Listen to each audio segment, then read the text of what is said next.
Yusek, in relation po to Senator Marcoleta, as thousands of Iglesia ni Cristo members nga po gathered to EDSA, sabi po ni Senator Marcoleta, ang kasalanan ko lamang po ay yung paglingkuran kayo.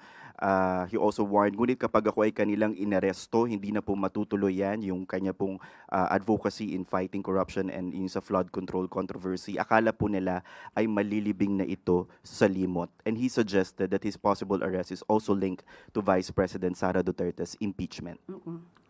Um, Anong sabi niya? Una ay hindi na matutuloy ang kanyang pag-iimbestiga. Ano yung unang Opo, statement? kung siya daw po ay maaresto, hindi na daw po matutuloy yung kanilang investigasyon sa flood control. Hindi, yung naunang statement niya. Ang kasalanan ko lamang ay ang paglingkuran kayo, kung kasalanan matatawag yan na humarap sa kanila ang buong tapang para malaman nyo ang totoo. Yung pangyayaring ito ay patungkol sa 75 million pesos na dinonate sa kanya.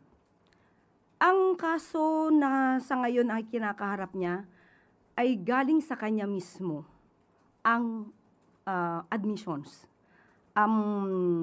Pagsabi at sabi niya naging truthful siya, umamin siyang tumanggap siya ng 75 million pesos mula sa 3 donors. So doon lamang po iikot yung kaso. At sinasabi nila na plunder yung case. Totoo, sinasabi niya na hindi naman pondo ng gobyerno ang di umanong kanyang kinuha. Pero sa plunder law natin, gusto ko lang ipaliwanag din sa taong bayan na sa kasong plunder, nandyan po yung binabanggit na ill-gotten wealth. At ang nakapaloob sa ill-gotten wealth ay by receiving directly or indirectly any commission, gift, share, percentage, kickbacks, or any other form of pecuniary benefit from any person and or entity in connection with any government contract or project or by reason of the office or position of the public officer concerned. Inamin po niya na tumanggap siya ng 75 million pesos habang siya ay congressman. So doon lamang po umiikot ang kaso.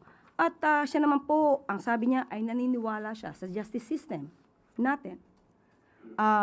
Dahil tumututol sila noon sa pag-surrender sa ating dating Pangulong Duterte sa ICC. So pinanindigan nila na ang justice system naman natin ay umiiral.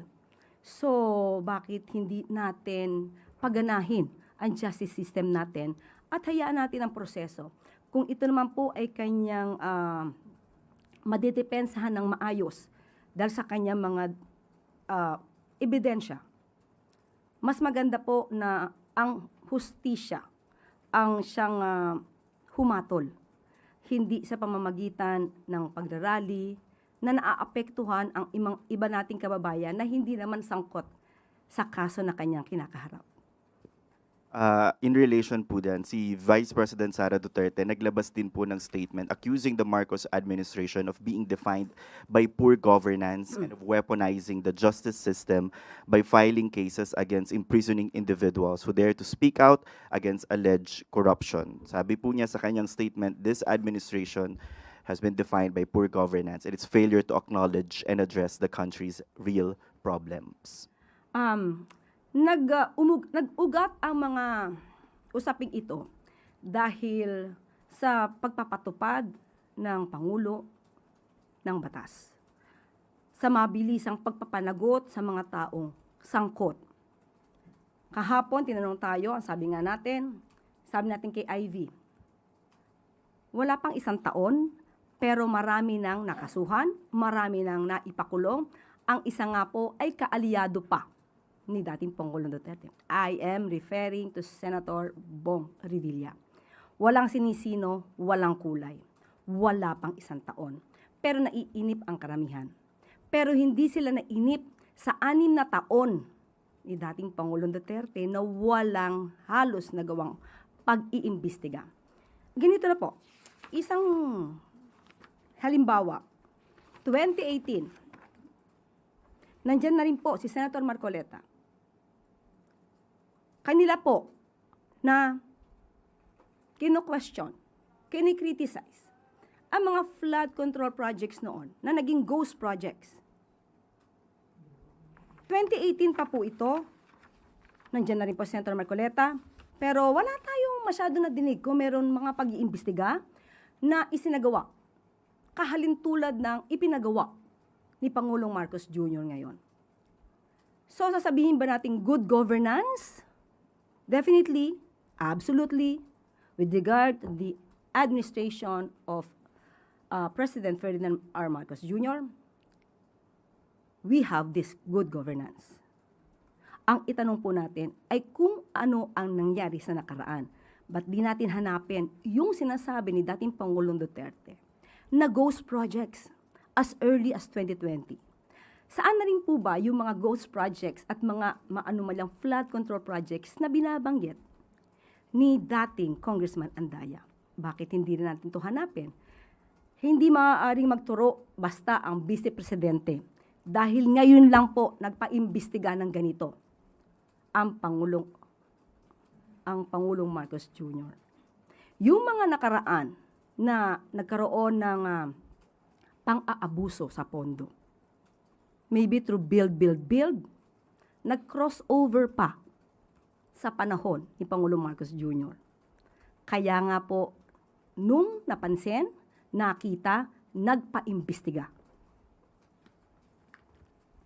Sunod na tanong mula kay Ivan Mayrina, GMA News. I-reiterate ko lang yung tanong ni Tristan Yusek because I think it wasn't answered. You repeatedly said na marami ho ang naapektuhan dito sa rally na ito. Collateral damage. You used the word collateral damage. Ang tanong ko ho ay at what point will government exercise its power and duty to restore law and order and allow people to go about their daily lives? Sa ngayon po ay mayroon naman pong iniutos ang Pangulo. Maaari ko po bang basahin kung ano ang binigay na order ng Pangulo sa PNP? Unahin ko na po ang PNP. The Secretary of the Interior and Local Government and the Chief of the Philippine National Police are presently at the PNP Command Center, closely monitoring the situation on the ground. The Chief PNP has directed all concerned units to exercise maximum tolerance at all times and to work toward the swift restoration of normalcy in the affected areas. The PNP remains fully deployed and on full alert, ensuring that the safety and security of all parties, the rallies, the public, and our own personnel are protected at all times. Yan po ang mensaheng ipinaabot ng PNP. Sa ngayon po, hindi ko po maibibigay categorically kung ano pa ang dapat gawin at magiging aksyon ng ating mga otoridad. So, ibibigay ko na lamang po sa inyo kapag meron na po tayong panibagong update. Next question, ma'am. May decision na ho ba kung tutuloy ang Pangulo sa kanyang official visit to Canada tomorrow? Wala pa po tayong update sa ngayon at mas maganda po nakausap naman po natin ang DFA na si Secretary Tess Lazaro po ang makakapagbigay ng sagot patungkol po dyan. Okay. Sunod na tanong mula kay Ace Romero, Philippine Star. Yusek, the Iglesia ni Cristo has criticized what it described as selective justice under this administration, and I quote, "We want them to know that selective justice is an injustice and we will not remain silent in the face of this grave assault on the justice that our people deserve." Do you share the view or do you agree that there's selective justice under this administration? Sa ngayon ay wala pong selective justice na namamayani sa administrasyon ni Pangulong Marcos Jr. Kaya nga po kahit na kaibigan, kaalyado, na una pa po na nakulong, na-detain, at ngayon ay humaharap sa kaso na plunder at graft case. Doon pa lamang po ipapakita na totoo ang sinabi ng Pangulo. Kahit anong kulay nyo, kamag-anak, kaibigan, kapag kayo po ay may ebidensya, at may ebidensyang laban sa inyo, sa korte nyo na lamang po ito ipaliwanag or depensahan. At kung kayo po ay makakapagdepensa ng sarili, yun naman po ang masasabi rin nating justice. So, mas masasabi po siguro nating selective justice kung gagamit ng impluensya, karahasan, pananakot, para lang hindi makasuhan ang isang kaalyado. Yun po ang selective justice.